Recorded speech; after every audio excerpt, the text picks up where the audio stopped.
Hey everybody, Mike Miller with the Herald Times coming to you after Indiana's 94-64 victory over Jacksonville here in the non-conference finale at Assembly Hall, otherwise known as the Juwan Morgan triple-double game. Juwan Morgan finished with 10 points, 10 rebounds, 10 assists, becoming only the second player in Indiana program history, just remarkable.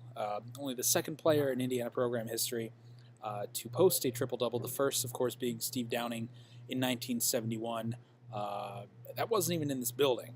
Assembly Hall had not yet opened yet. That game was at the old IU Fieldhouse, or the new IU Fieldhouse, I should say. And that was, 47 years ago, in a game against a 8-0 Michigan team in Big Ten play, a team that was ranked, I think, in the top 10 at that point in that season. Downing had a monster game, I believe, with George McGinnis, those two team to topple the Wolverines.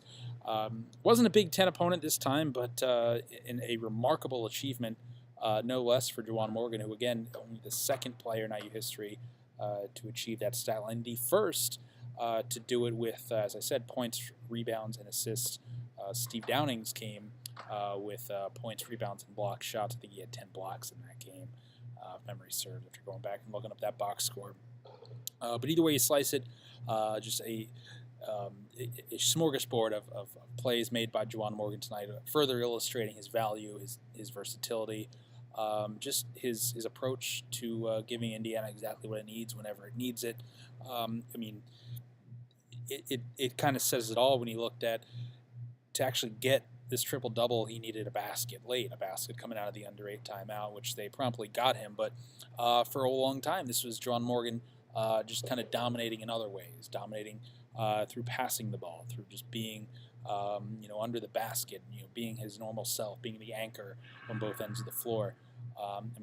He had one play, I think it was Indiana's second basket of the game. He grabs a rebound, races to half court, and right as he was basically straddling the timeline, just chucked a one bounce pass to Justin Smith for a quick transition basket. It was just another remarkable display of all the things Juwan Morgan does for this team. Just a stat-stuffing performance, which comes actually, now that I think about it, only a few days after, I think it was the Basketball Writers Association of America. I think that might be, forgive me if it's not, I think that was the organization that put out its list of, I think, maybe mid-season All-American candidates. Juwan Morgan not on that list. I think that was mid-season All-American. Either way, Juwan Morgan not listed among the top players nationally, but make no mistake, Juwan Morgan is as important to Indiana as anyone. For my money, as a guy who's watched him for all 4 years, just the growth and assertiveness he's shown is nothing short of remarkable. Just a really, really good college basketball player, an outstanding player who's not yet done authoring feats this season. A really, really impressive performance for Juwan Morgan, leading Indiana to this 94-64 win in the final game of the pre-conference slate. Let's see, elsewhere, in a game that will be primarily remembered for Juwan Morgan, rightfully so. Devontae Green made the start, shorthanded Indiana. Made the start for a shorthanded Indiana team that was both down Rob Finney, who suffered a concussion a few days ago, Wednesday night. It's also without Zach McRoberts, who seems to be dealing with some back issues. Not sure the severity of both, because really, why not rest anybody who has any sort of nicks or bruises in a game like this? Rob Finney was not on the bench during the game. He was out during the pregame shoot-arounds, but was not actually with the team during the game, as he continues to go through concussion protocol. Zach McRoberts was with the team. Again, it's Archie Miller said before the game that his recovery from earlier back issues that sidelined him earlier last month, his recovery has regressed in that department. So we'll see if this was just maybe a precautionary thing, or if this is something that could potentially linger into Big Ten play and cause problems for Indiana, for both McRoberts and Indiana both, because I think, as we've seen, without McRoberts, who's not really been himself even since he got back, but certainly was set to occupy a key role as a veteran guy who can do a few different things for you. It cuts into your guard and wing depth there when you don't have both Finney and McRoberts, of course, which from there, really puts the onus on Al Durham and Devontae Green. Devontae Green slides into the starting lineup today. Was once again that riding the highs and lows of we've seen so often with Devontae Green, especially early. Looked like he forced some shots, maybe forced some plays, but I think really got better as the game went on, grew into the game as it developed. Finished with 13 points, played 35 minutes, only 2 turnovers, 5 assists.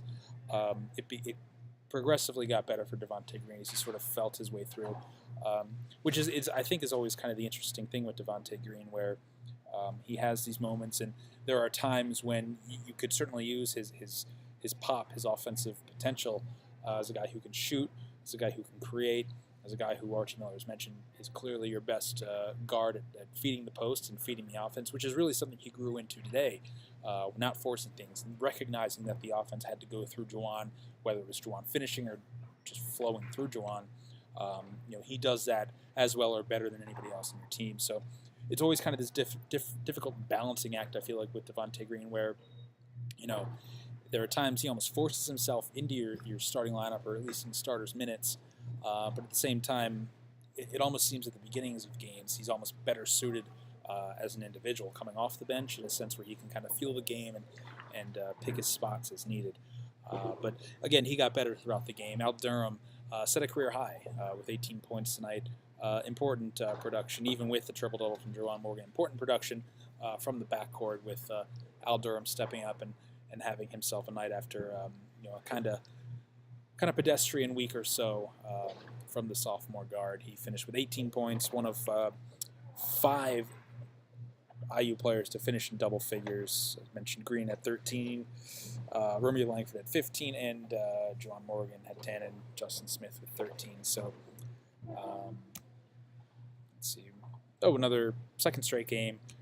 Guys such as Demezy Anderson, Clifton Moore, and Jake Forrester were able to get some good run, play multiple minutes here. Maybe just good for them. And otherwise, you know how these pre-holiday games usually go. They're tune-ups, of course, but it's also you sometimes have guys maybe looking to the break, which Indiana is actually going to get to enjoy a Christmas break here. Guys are going to scatter, I think, on Sunday morning and go home for a few days. I don't think they have to be back until the 27th here for an evening practice at Assembly Hall, so they get time to go away. But you always kind of wonder about focus in these pre-holiday games, and Indiana certainly grew into this game, but put the pedal down and ran away with this one. And I think it was good for guys like Anderson, Moore, and Forrester to once again, right before they go their separate ways, to get maybe a potential confidence-boosting outing here where they were able to put some minutes together. Guys who had some really good practices, according to Archie Miller, but to actually see that practice worth pay off in the games and get some shots to fall as they did for Demezy Anderson was definitely important, especially for an IU team that once again has dealt with thinning depth in its backcourt. To be able to get a guy like Demezy Anderson who could at times potentially help you out once you get in Big Ten play, as a guy who can maybe hit some threes off the bench, I think was a good thing for Indiana. So otherwise, again, this is the Juwan Morgan triple-double game, a game that will go into Indiana lore right next to Steve Downing's triple-double back in 1971. Pretty crazy. This is only the second one in program history, but folks who came out for a little pre-holiday entertainment were certainly treated to such a performance from Juwan Morgan and the Hoosiers, who've now won 6 in a row. Headed into the break, I think it's 11 days between games. They'll face Illinois here on January 3rd before a very, very, very, very, very big game at Michigan only a few days later. Second game back there in January. So that'll do it from here. Leave you on a sad note. Just want to further express condolences and thoughts to the family of Terry Hutchins. Terry passed on Friday.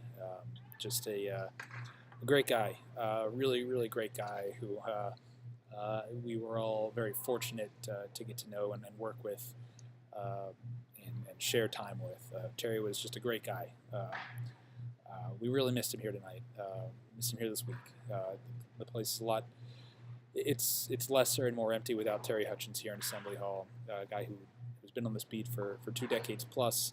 A guy who would absolutely come by and make fun of me right now for saying all these nice things about him, but we really miss him, and just want to say that. So, thanks, guys.